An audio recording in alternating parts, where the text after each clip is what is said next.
Hey everyone, in today's video we are going to know how to change your channel name. Now suppose you have a channel which is maybe 1 month old or 1 year old, right? But you intend to change the channel name basis whatever feedback and observations you have in your comments, right? So we'll look how we can go about it. So once you land on your channel, you can go to customize channel, right? So when you land here, you can see the name part over here. You can just type and change the name. But however, you should note that you can change your name twice in 14 days, right?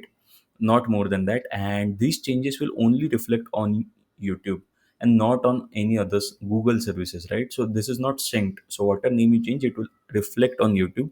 But if it is your Facebook or on Google Ads, it won't change, right? So that's very important to know. And you will have to then likewise check for handle, check for change your logo, change your banner by whatever the new name you're setting it as, right?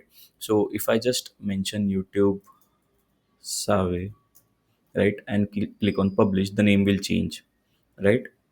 So that's it. That's all you have to do. But do ensure that you change the branding and everything along with the name, whatever you are doing, the logo, the watermarks, everything should be changed so that everything is in sync.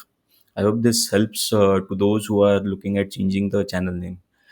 Do like and share the video if you found this useful, and do keep watching YouTube with Saave for more such additional information on YouTube journey.